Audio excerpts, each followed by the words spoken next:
Welcome back, Amigos family. We are here with the Amigos podcast back again. We got a crew here, as you can see. And for the next few months, we're going to be talking about how all of our stories and how all of our paths crossed with Amigos and when that happened and how it transformed us. Today, we're going to talk about our stories, but we're also going to be going out this fall. We're going to 10 different cities, and we're going to be talking about, it's called the Amigos Tour. But we're really just going to come to all these places so we can be juntos again and share stories and encourage each other and just celebrate all that God's done this year and all the years. But we thought it'd be a good way to kind of kick off this new few months, this new series, by sharing our own stories about how we first came to Amigos and how we were transformed. And we've all got stories. We're all the same, you know, and I think we're going to all find that it all happened pretty similar with a lot of us. We had an interaction with, doing something that we've never done before, walking alongside somebody doing something that completely changed our perspective forever. And when we share that stuff, it motivates us and encourages us to keep going. So we're going to do that, and we're going to celebrate our own. I'm going to get started, if that's okay. Can I go ahead and just start, guys? Of course. Well, we got, everybody say hi. Sorry, I didn't even introduce you guys. We got Kristen. Hey, everybody. We got Danny. Hey, everybody. We got Iris. Hi, guys. And Scott. Hello. I guess we can see your names. Okay. For those. Yeah. So mine, I'm going to share my perspective, just like the complete transformation of who I was as a human being. Okay. So in 2010, I think I was 27. I could probably figure that out if I think a little bit harder, but 27-ish, late 20s. And I was delivering pizza in Birmingham, Alabama. And I had just gotten out of a relationship, just that's where I was. And I came down to Nicaragua from an invitation from Kristen and Jeremy, and for the summer to come and help all the volunteers that were coming. They had like 800 or 1,000 volunteers coming down that summer to help work in communities, just like we do today. And I went down to help lead and host those groups. And I went down, like I said, coming out of that and walking into Casablanca, and I had my guitar with me. And I'll never forget the first time sort of being in Casablanca and leading worship with a group of people, and it kind of all clicking, like everybody left everything they do for a whole week, like all these people from all over the place that do all these different things. They're all together in this one room, or they're all together out in El Chunco digging ditches together, like doctors and students and teachers and nurses and stay-at-home moms and dads, like of different denominations. It blew my mind, you know. We were all sharing a common goal, and we were digging ditches alongside the community of Chunco and watching in real time as they, walked down the road to clean water. We all got to see that together. And just Mike, from delivering pizzas to leading a group on how to dig ditches alongside a community in El Chunco changed me forever. I've never really looked back. The interacting with the Amigos family and being a part of it opened my perspective. And I mean the Amigos family of volunteers coming down, the folks that we served out in the communities, just being around all that built my confidence and gave me perspective and gave me a passion that completely transformed how I do and look and see everything. So I know that's kind of general, but yeah. Joey, I love thinking about those initial memories. You left out one key part of your story. Y'all were a big part of those first 3 Well, months. I just have to point out to our Amigos family that one key part of Joey's first day in Nicaragua was buying an iguana off the side of the road on his way to Chinandega, who was named Mr. Feeney from what's that show? Boy Meets World. Meets World. Well, y'all know what it's like. You get in on the bus and you've never been there and you're like, what is this? Yeah. What's he doing with that? Those iguanas are not sold as pets on the side of the road. They're selling it. And I was like, we're buying it. So we had a pet iguana at the Casablanca for maybe 2 hours before we fully. Well, we realized it was a bad idea and we made our way to someone to eat. Yeah, somebody made it for soup that night. That's for sure. Yes. Fun. I think that my story very much aligns with what you just reflected on, Joey. I think when I think of myself and when my Camino kind of intersected with the story of Amigos, I was a 21-year-old college student. I was about to go into my senior year of college. Super shy, very quiet, kind of a wallflower. Much of my identity was built on being a good student and being a good daughter. And I think there was a lot of what I believed about myself of just like, I looked at other people of like, wow, they're going to do really big things with their life. And it was like, I didn't have that view of who I was. And I feel like God kind of slowly started chipping away just the more time that I was surrounded by so many incredible people at Amigos. And then even especially kind of watching these stories play out in communities and watching like that mindset shift in people's lives. There's one story in particular that actually I just got to see him recently, but there's this guy named Victorino out in the community of Miguel Cristiano. And I remembered meeting him years and years ago. He's a father, he's a leader out in the community. And he had the chance recently to come share and kind of reflect on like, what does it look like now, years after, transformations taken place in his community. And the first thing that he said, I just related so much with, he said it was his story of having the Amigos family just like point to how he matters as a person. The quotes that he used, and I wrote it down, and it's something I think about a lot, is he was like, it was like someone was depositing courage into my heart. And I relate to that so much of just, the 21-year-old super risk averse Christian. And, well, if you don't know, I'm definitely more of a risk adverse still kind of person, but there's still these moments in life where I feel like because of this transformation I've experienced and witnessed, it's like, I feel like I can step into things, trusting that God has something, and the increase of my faith over these years. And none of that would have happened, like if my Camino hadn't crossed paths with Amigos and with all the people that make up the organization. And so, that's just the thing that stands out for me, is just what transformation has looked like for me. Kristen, can you share again that quote that Victorino said? I would love for all of us to hear that at least twice, maybe even 3 times. Can you say that again? Yes, that the Amigos family deposited courage into his heart. And because of that, he had a complete mindset shift on what he believed about himself and what he believed was possible, who he believed God was and what was possible. But yeah, depositing courage. I love that. Yeah, I really do love that, because I do think that sometimes life can be so busy and we can be running these races almost even, that we don't realize the impact it can make to just slow down and see something in someone and share it. Or like you're saying in the other way, when someone sees something in you as well too, and can really pull it out of you. It's really interesting hearing your story, because I feel like I'm kind of the opposite, and I was kind of in a very different place.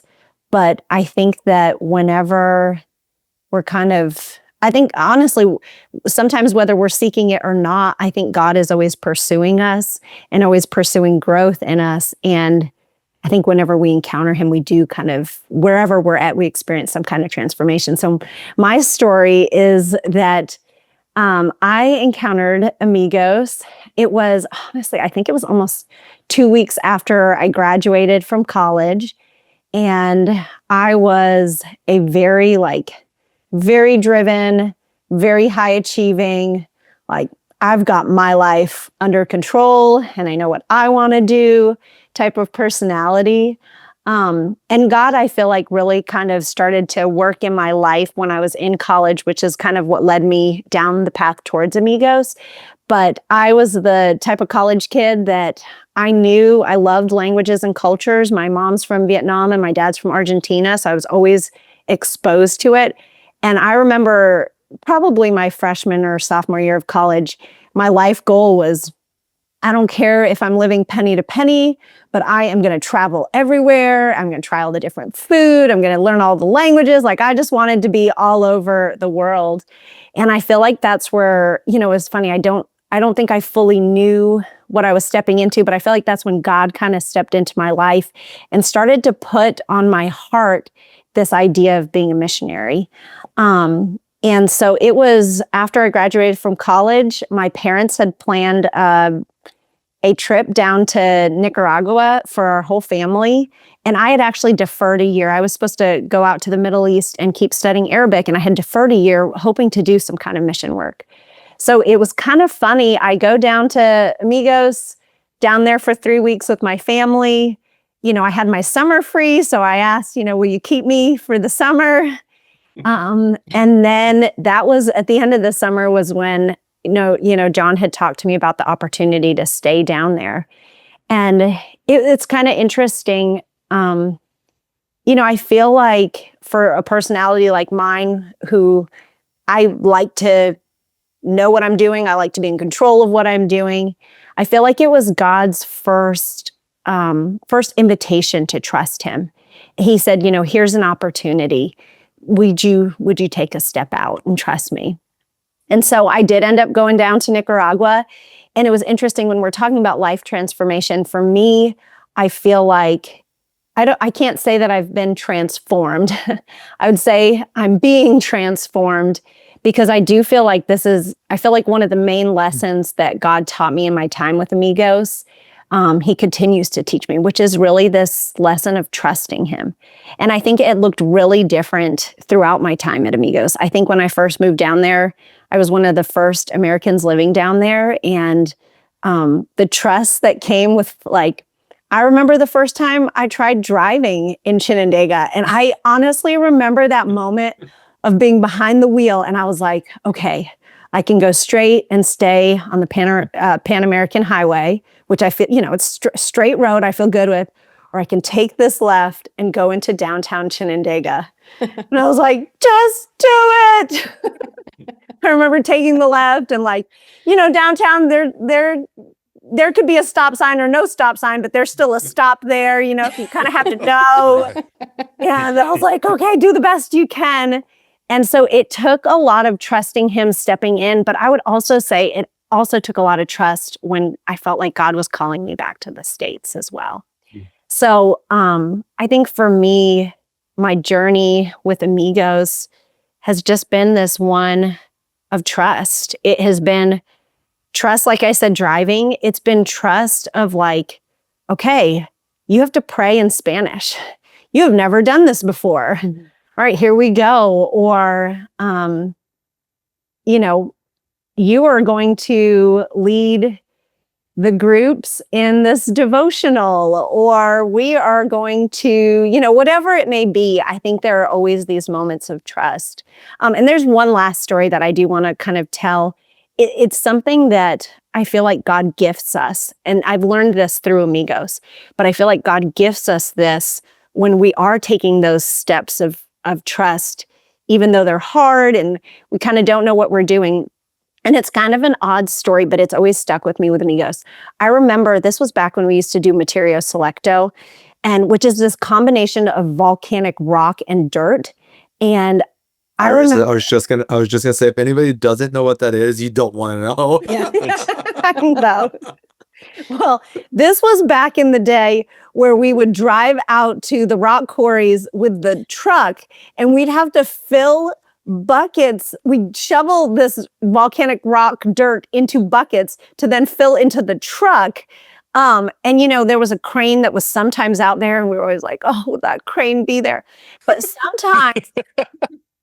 sometimes the truck would break down while we were out there.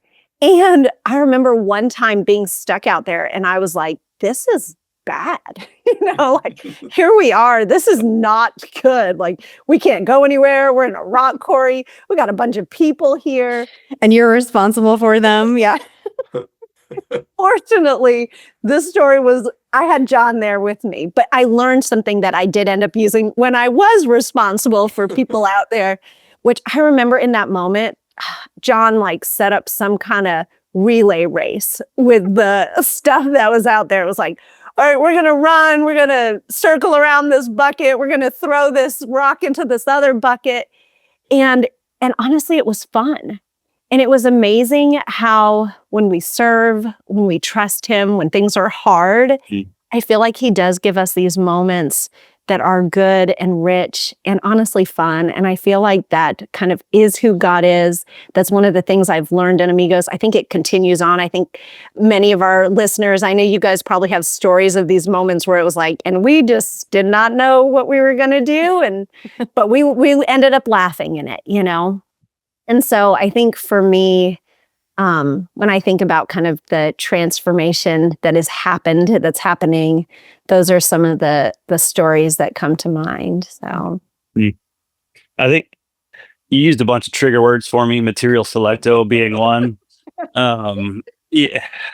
Gosh. Scott, I don't know if you were thinking what I'm thinking. Like, for anyone listening right now, we are no longer taking requests for material selecto on mission trips. Like brutal. And even Joey, going back to you with Casablanca, I have the weird story of, I was already in Nicaragua working for another nonprofit when I met Amigos, and sparing you all the details of being stalked by Katie Fitzgerald on Facebook, and eventually finding out about Amigos. To my first real interaction was at Thanksgiving, either 2011 or 2012. I forget which year. At Casablanca. Were there too. And Me and my wife, two daughters, actually we would have had three by then, and myself walked in, and I was blown away by how crazy you all were, because you lived there and you were there. Still are. And I'm just like, what is this? And I was working for this large, multinational nonprofit, thinking in statistics and all these different things. And one of the things that has stuck out about Amigos to me, which is why I had to join, was the focus on the one person, the one family, the one community, the one department of Chinandega. And not to deny what other organizations are doing around the world, but we've really focused in on the one. And my family was going through a rough time with Kylie's pregnancy of Jacob, and Amigos showed up. John and Kristen showed up and said, hey, we don't got a lot that we can offer, but we have food. And people took our kids out and let us run free for a little bit without kids. And I remember looking at my wife and saying, I need to join Amigos. I need to be a part of this, because one, they left Casablanca, and two, the way that they love me, I could only imagine the way they love and serve each other and the communities that they're in. And I've seen it as true, from being the springboard for people like Kristen that have similar stories of just the inspiration of what it's like to go out, and, Irish yourself as well. And there are thousands of these stories about, showing up, and, shout out to a Devo that I do with the burning bush, of us noticing God saying, hey, I have something for you, and I want something big for you, and calling us into something, and saying, all right, whether it's on the side of the volcano or on the bus ride, or, in a ditch or in a rock quarry looking for material selecto, or doing sand runs, which we no longer do. All these stories have those things of God saying to each and every one of our hearts, I have something for you. And for me, it was joining one of the greatest teams I've ever been a part of, and being able to experience thousands of group members coming down and experiencing that same call and that same, hey, it might not be Chinandega, but I have something for you up in Cincinnati or in Atlanta or in San Jose or wherever it might be, that God is doing something big in and through every single one of us. Got something that I like, as we were kind of preparing for, to talk about a little bit of our stories, one thing that had come to mind a lot that I feel like when you talk, it makes me think about this, is I was thinking a lot about in 1 Corinthians where it talks about love. And I had heard a pastor talk about how in like Jewish culture, the order in which you put things really matters when you're describing something. And, it starts with love is patient. And I think about this as being a parent and kind of being in things for the long run.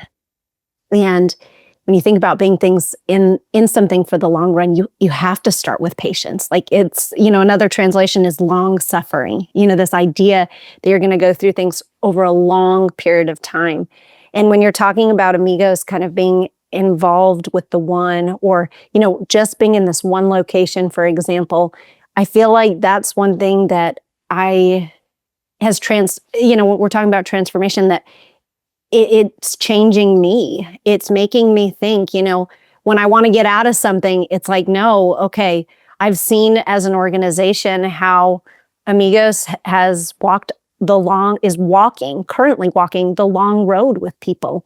And that can be anywhere from the communities to Nicaragua to Chinandega to people that have been going on mission trips for over 10 years, for 15 years, and so I love what you said about the one and just kind of walking these long roads. I think it's such a picture of what God wants us to learn about love. So I've been amazed sitting here and listening to each of you. And I'm amazed for a lot of reasons. I'm inspired by each of you. But I'm also just, it's like this is a clear example of how Amigos, we could define what we all get to be a part of as a bunch of different things. We could choose to describe the work that we do or how we have amazing mission trips. We could give all these different examples, but at the end of the day, Amigos is made up of people. All Amigos is just the people that have come together, that we've said we're going to be in this Juntos and that we're doing it. That might look like being a part of the team. That might look like coming on a mission trip. Well, I look like Iris, going on a mission trip and then never leaving. But it one way or another, it's just people coming together, families and communities that have big dreams and that have been praying for these dreams for years. And so I'm encouraged by that because I'm sitting here listening to each of you, thinking about how we're kind of pioneers on opening up a path that I, like a little sibling, was just running behind the other siblings saying, I want to run on the same path too. Iris, I think about you being one of the first people to live in Nicaragua, and then all of us then did that as well. Kristen, I think about the way that you have built up tons of parts of Amigos and how I've been lucky enough to get plugged in and help with those. And Joey, you talked about in 2010, that being your summer. And of the 800 people that you were coming to serve, I was one of those 800. It was my first mission trip. Scott, thinking about you and your family, and me having just moved to Nicaragua and seeing families do well and thrive and love life in Nicaragua gave a lot of other people the same permission to look at life the same way. So I'm sitting here just amazed thinking, these are the people that have paved the way for me. And I'm sure for tons of people who are listening, they're thinking of the person that either invited them or the person that deposited that courage in their heart as well to say, I'm going to go on this trip. I'm going to see something and be a part of something and then go do something with it. So I'm encouraged by that. In a moment that I think back to often, that's on the same line here of how we're all just here to encourage each other. Is we have a coworker. She retired a couple years ago. Her name is Doña Gloria, and she had been in community development for forever. And this was Amigos was her last stop before she retired. And she was always encouraging us of what she saw in us. So I had just graduated from college, moved to Nicaragua, similar to Joey, had gone from one thing to another. I was like, how did I end up doing this? And as a team, we all rotated who had or who got to, I should say, who was going to be giving the talk to the community that we were working with that day. And I joined the team as a part of our education team. And I was always finding a reason to not be the one that got up in front of people. I was nervous. I wasn't confident. I was learning Spanish. I had made a couple pretty grave errors with Spanish speaking that, can really take some confidence out of the bucket. We should do a whole podcast just on that. I know. And so I would always say, no, Gloria, you've got it today. Or no, Jaime, you've got it today. And I would always be asking somebody else. So there's this day that I got totally, it was a beautiful, fully saw my potential ambush from the team that we had agreed on somebody else doing it. We got to the community, we rolled up, and they're like, all right, Danny, it's your turn. And I was just, it's, for anybody listening, thinking, when somebody speaks Spanish at you, if you haven't practiced in a while, it's like all of a sudden you forget everything that you've ever known. And so that happened to me. So I got up and I don't even know what happened. It was total one of those, like, my mind won't let me remember it type of situations. So I give this talk to families in Mina de Agua. And the reason I bring this up is because I was so afraid to do it, and I never would have chosen to do it for myself. And the day never would have come around where I would have said, I'm ready for this. And Doña Gloria picked that day for me. She said, this is going to be your day. And I think about, a lot of us who travel to Nicaragua, experience life in rural communities, meet families, meet individuals. There's something that's stirred up in us that on Friday night during Devo, we share, this is what I want to go back and do. This is how I've been encouraged, and this is how I want to move forward. And mine, it wasn't a Friday night Devo where I realized that, it was in the middle of rural Nicaragua, but it did the same thing. There were people that encouraged me to reach my full potential. And so that's my moment of gratitude for today. And especially sitting with each of you, I know that the pieces had to come together to be able to open up that path for me to experience that transformation. So I'm really grateful for that. Thanks, Danny. Well, I think everybody went, right? Yeah. Amigos family, I hope that when you hear these stories that that we're just celebrating all of us as a whole. And we have encouraged and inspired us. God has used people from all over the states and the world to show each other, to come together juntos and to see that we can do incredible things when we do come together, And all these stories are about interactions and meeting people and seeing God in people and in projects and service. And we've all been transformed through a trip where we saw something and we experienced something for the first time. And, like I said, I've been transformed and I've never been the same since. And we can't wait to hear all your stories. In fact, we're going to, like I said, we're going on an Amigos tour over the next couple of months, and look out for it because we'll be telling everybody when and where and all that stuff if you haven't seen it already.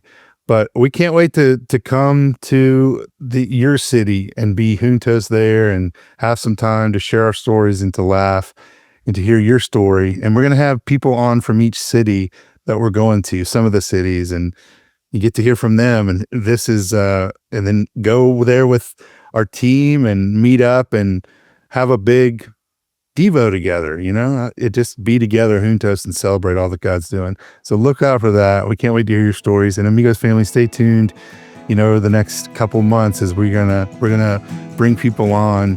If you've been encouraged by this, there's gonna be more of this, man. We just need to celebrate and remember and tell our stories about what God's done in all of our lives. And thankfully, we've all been a part of Amigos, and we're really thankful for that. And we're thankful for you, Amigos family.